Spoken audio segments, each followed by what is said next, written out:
Lava lamps. This paper, vaguely, if you squint your eyes really hard, talks about something similar to lava lamps. Specifically, it talks about what happens when gravity and heat flow counteract each other.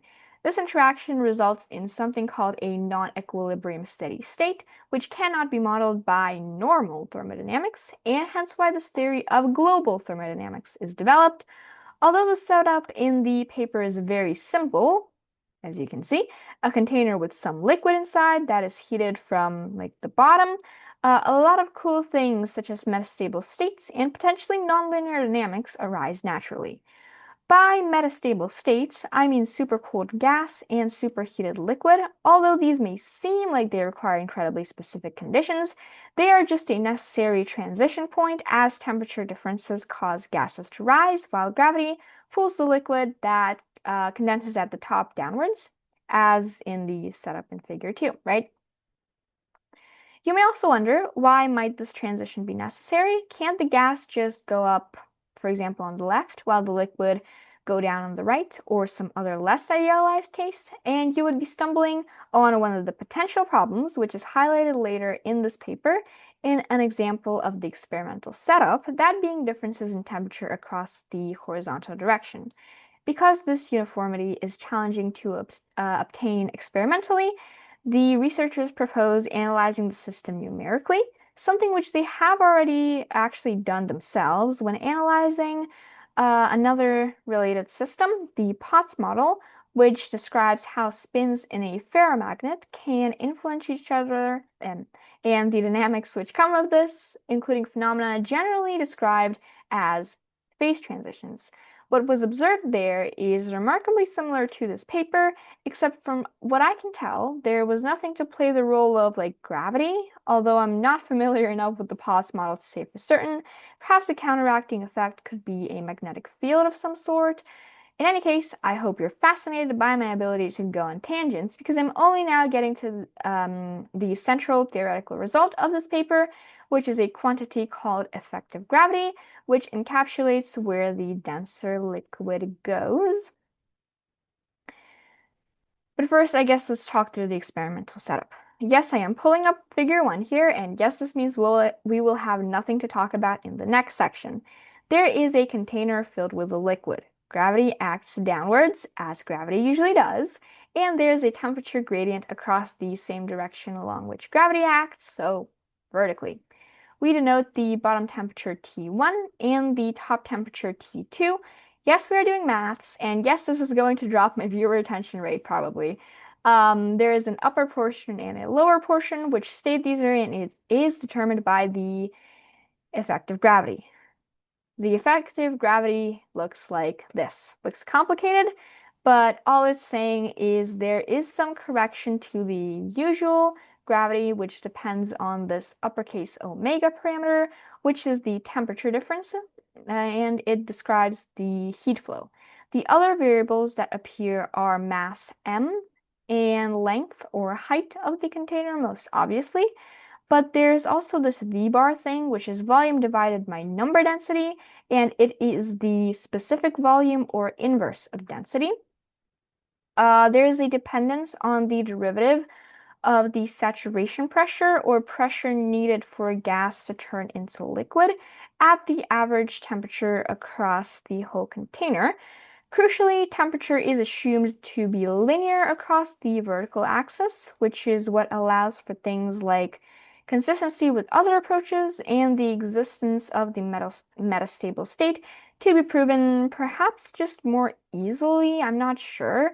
In any case, I want to pause and think through what this equation is really saying, because everything in this equation is positive. Specific volume, like density, cannot be negative until we figure out negative mass, and speaking of that, mass also can't be negative. Neither can length, and a quick search in a database of your choice will show you that this slope of the vapor pressure or saturation pressure also is never negative. So really, all this equation is saying is if there is this upwards effect from being heated on the bottom, and if it can counteract gravity, then liquid will settle on the top, which is intuitive. However, by taking into account the saturation pressure slope, it encapsulates the effect of the overall temperature as well. If the whole system is hot, you best believe there's first going to be less liquid overall, but it's also going to be like pushed harder in a way, I guess. Also, as described in Appendix C, the form of this correction also means that where the liquid ends up settling does not depend on the height of the container. And let me find where this is. It is over here. Right, the form of the correction means it only depends on the temperature difference, right? Because the L the L's cancel out because, the volume is famously pi r squared times L. Only the radius ends up mattering, which makes it easier to verify the results of this paper experimentally. Although, as I said, this framework, this global thermodynamics, has shown good agreement with like normal thermodynamics when gravity is set to 0. Okay, going back. Oh, well, I don't think I can go in full depth into the maths, not only because we don't have time, but also because I don't understand it. I would like to point out the general approach. Like with any thermodynamics problem, the free energy was first taken and then minimized. A quantity psi is introduced to characterize the non-equilibriumness, or the deviation of the center of mass from the actual center times the number density. And what this quantity ends up depending on is what this quantity ends up like multiplying in equation 10 is going to be the effective gravity. There's some maths involved, but again, this is the thing that we end up minimizing. And from this minimization, we also get some conditions like temperature and chemical energy continuity, and this leads us to the metastable / supercooled and superheated states. Okay. As you can see, further we have like this minimization equations, and this is how we end up transforming this equation right here from the previous slide to depend on firstly this, and then there's some shenaniganry with the specific volumes that eventually gets us to the equation for effective gravity, because we didn't just pull it out from nowhere. And honestly, just read Appendix C, or B, sorry. I don't know the alphabet. Okay. Okay, so I'm adding this to the script later because I originally edited it out, but it turned out to have interesting connections later, so I'm also going to be talking about the Ising model really quickly. The Ising model, and more generally the Potts model, is a way to model interactions between individual electrons / individual spins within a ferromagnet. This is done by placing them on a grid or a lattice in some way. As you can see, this lattice does not have to look much like a lattice. This is from an actual research paper that I will link if I don't forget. And the neat part about this is there's a lot of larger statistical behaviors that can be observed. Firstly, electromagnetism, of course, but also phase transition. And that's what these authors' other papers on the Potts model covered. This is stuff from their other paper. Interestingly, this isn't the only connection between thermo and electrodynamics, since one of the theories that the authors compare their work to, developed by Luttinger, I'm sorry if I'm mispronouncing that, also derives something similar to effective gravity, as highlighted over here, through mechanical principles based on a derivation in electromagnetism. Again, I'll link that paper below as well. Figure 1 is the setup. We talked about it. The only important part here is the selection of the reference point for which the gravitational potential energy is 0. Since we want a unique non-equilibrium steady state, this point is exactly in the middle.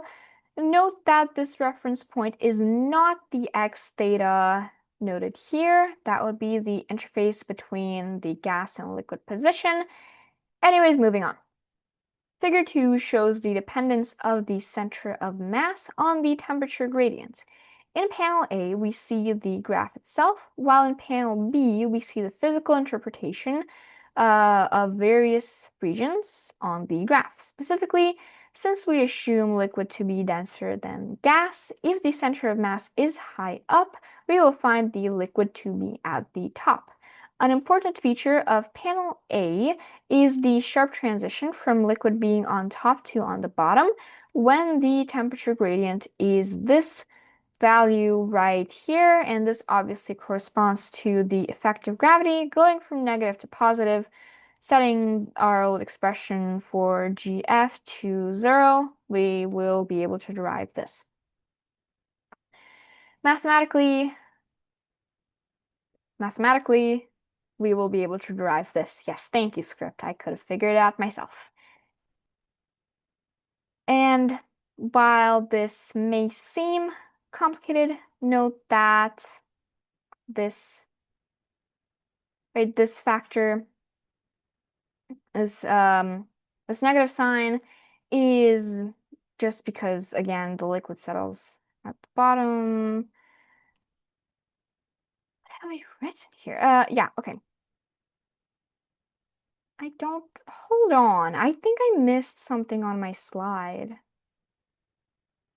Wait a damn minute. First paper and we're already messing up. Woo! It's fine. Yeah, I forgot to add this equation on the slide, but anyways, yeah, this is the equation mathematically being graphed here. While it may seem complicated, note that this factor with like GF just gives us its sign, meaning if the liquid settles at the bottom, then the correction from the geometric center will be towards the bottom too, and vice versa. Admittedly, our big psi here has been through a lot.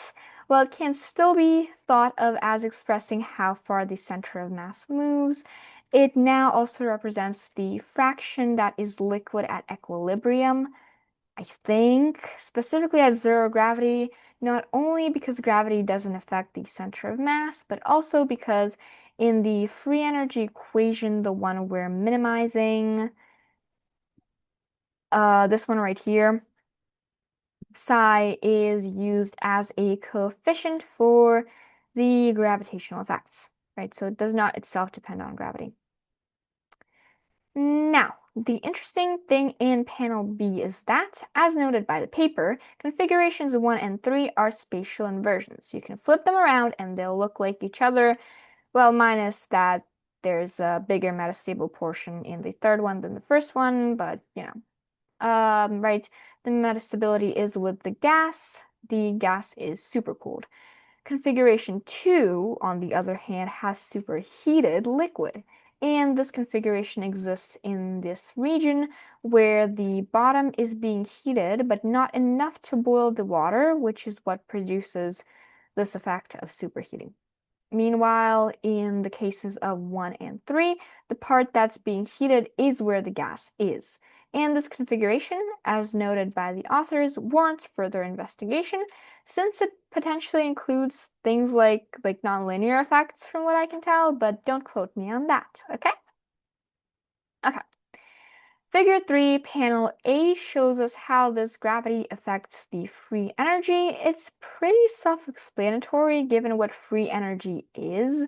The gravitation term is being subtracted because gravity is reducing the particle's free energies in some way. The gravitational potential energy is something that's being done on the system, which means it's not available for the system to use to do things like get to equilibrium.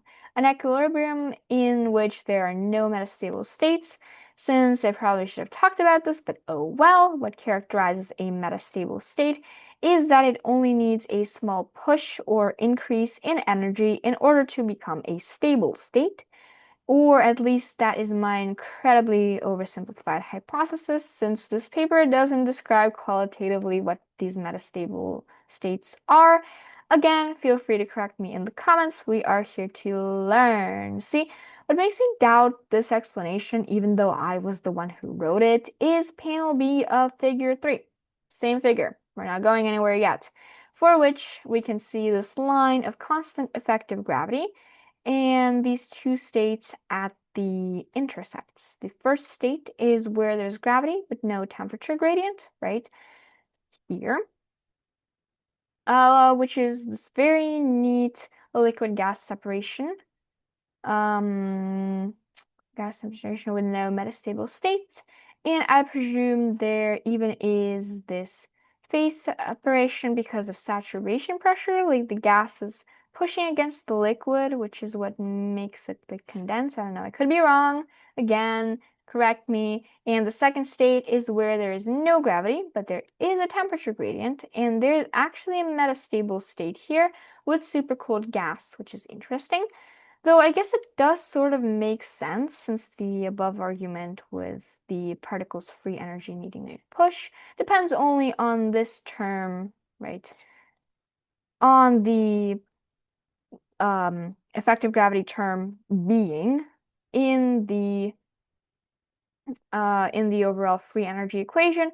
And also it would make sense given what we saw in the Potts model, right? As I said, there wasn't like a counteracting force in the way that gravity is a counteracting force here. There's also this figure in the appendix. I showed it before. It shows the critical radius, since again, due to the specific volume dependence of GF, the height of the container L cancels out, and the radius is what matters. I don't know, you can gawk at it for a while, I guess. Okay, done gawking. I don't really have anything for the further questions section. While a unification of two seemingly unrelated concepts is, of course, of intrinsic interest to me, and I'm sure the researchers, concrete applications evade me personally. That is not to say there are no applications. Statistical mechanics in itself is a very powerful framework for analyzing anything from biological systems, some of which we saw in previous recap paper 3, and medicine, to things like the society around us, which we will see in paper 5 today. Potentially even things like AI, paper 3, this recap. Stay around. This paper and this series of papers adds a whole new layer onto the framework, and the idea of two forces working against each other is, I think, general enough to warrant further study in this direction, which segues us into the next point, further directions of research. As I briefly mentioned, the paper does propose a pretty viable experimental setup. It appears that there is an experiment or experimental paper in progress by these authors since they cite their own results for like their whole point. In fact, ooh, I missed a whole line. They cite their own results for the claim of horizontal convection slash temperature differences being able to affect the metastable state slash like their whole point. In fact, temperature differences as small as 1 Kelvin. Okay? Which is like 1 Celsius. I don't know why I said Kelvin, but also there is another paper in the series that is presumably written but hasn't been published yet, which attempts to explain the second state in figure 2 with the superheated liquid. Also, I think it would be really fascinating to look at exactly what is happening at like this transition point of GF equals 0, perhaps numerically. My very uneducated guess is the whole thing becomes metastable, but we'll have to wait and see, I guess.